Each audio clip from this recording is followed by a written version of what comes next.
Alam mo bakit yan ang expectation ni God sa atin? Why does He expect us to love Him with all of our heart, with all of our soul, with all of our mind, with all of our strength? Kasi kapatid, ganun ang pagmamahal ni God sa atin.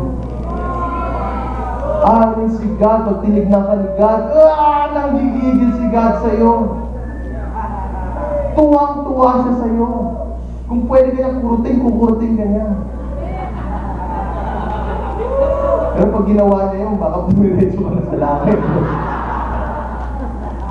Amen. He loves you with His passion. He loves you with all of His heart.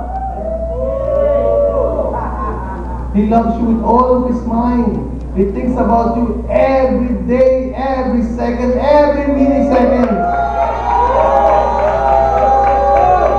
Ang paborito niyang pag-isipan, ikaw. Diba sa inyo, kinakabahan kayo. Kasi iniisip niyo, masama iniisip niya sa iyo. Hindi po kapatid. Maganda ang iniisip niya sa iyo.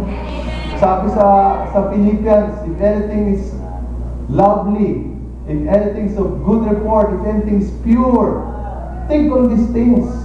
Kaya pag si God nag-isip sa iyo, ang pinag-iisipan niya, pure, lovely, good report.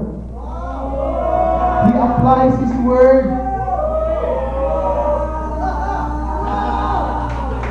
What? Oh! Whoa! Whoa! Hindi ako kailang!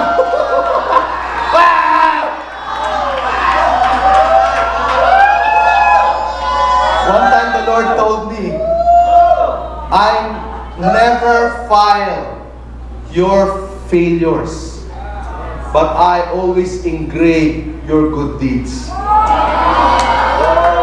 Sabi niya, I will remember your good deeds. I will not forget your good deeds. Ganun po magmahal ang Panginoon.